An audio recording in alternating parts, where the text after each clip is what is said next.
আমি আজকে তৈরি করব পটেটো স্ন্যাক্স। সেই রেসিপিটি আমি আপনাদের সাথে শেয়ার করব। আমি এখানে নিয়েছি 3টি আলু, তবে একটি আলু দিয়ে আমি নাস্তাটি তৈরি করব। আপনারা বিকেলের নাস্তা হিসাবে খেতে পারেন বা বাচ্চাদের টিফিনও এগুলা দিতে পারেন। আপনারা আলুটাকে এভাবে ছিলে নেবেন বা বটি দিয়েও আপনারা ছিলে নিতে পারেন। হয়ে গেল আলুটা ছিলা। এখন আমি আলুটাকে পাতলা পাতলা করে কেটে নিব। আপনারাও এইভাবে পাতলা পাতলা করে আলুটাকে কেটে নেবেন বা আপনারা বটিদার সাহায্য নিতে পারেন। ঠিক এইভাবে আলুটাকে কেটে নেবেন পাতলা পাতলা করে।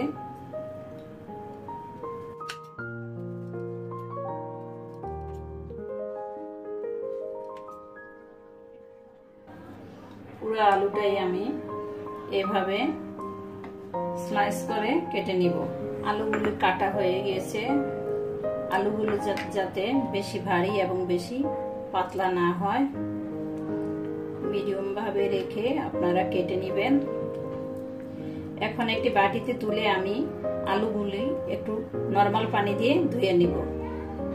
আলুগুলি ধুয়ে নেওয়া শেষ। এখন আমি অন্যান্য উপকরণগুলো মিক্স করে নিব। এক সাইডে রেখে দিলাম।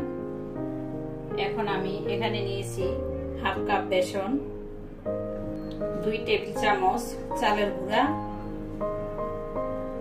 হাফ চা চামচ পাঁচফোড়ন, কোয়ার্টার চা চামচ বেকিং পাউডার। এটা আপনাদের না দিলেও হবে, অপশনাল। ফুলার জন্য বেকিং পাউডার ইউজ করেছি।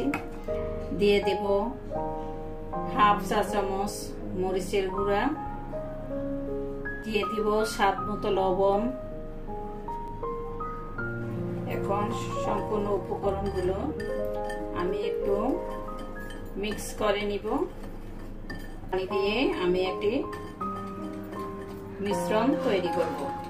এখন দিয়ে দিচ্ছি আমি 1/3 কাপ পানি।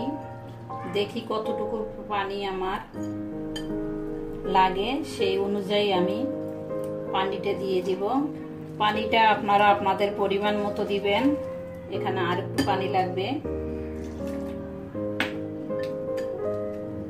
তৈরি হয়ে গেল মিশ্রণটি। আমি এখন দেখে নিব একটা আলু বেসনের ভিতরে লাগিয়ে কতটুকু ঘন হলো। আমি এভাবে আলুগুলি সব ভেজে নিব। আমি আগে থেকে চুলায় একটি প্যান বসিয়ে পর্যাপ্ত পরিমাণ তেল দিয়ে তেলটি গরম করে নিয়েছি। আমি এখন আলুগুলো একটা একটা করে ভেজে নিব।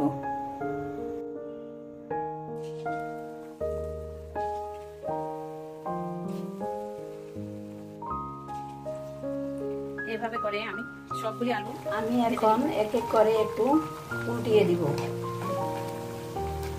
আপনারা বলতে পারবেন আলুর বড়াও বলতে পারেন।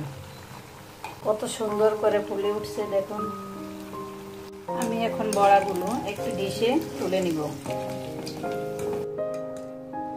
হয়ে গেল পটেটো স্ন্যাক্স। ভিডিওটি ভালো লাগলে লাইক কমেন্ট শেয়ার করবেন।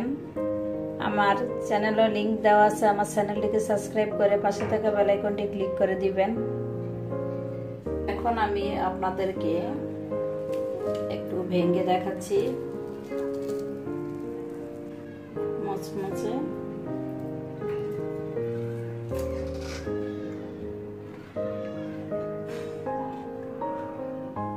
এভাবে বাসায় ট্রাই করবেন, এইভাবে বানিয়ে খাবেন। দেখার জন্য অনেক অনেক ধন্যবাদ। আপনারা সবাই ভালো থাকবেন।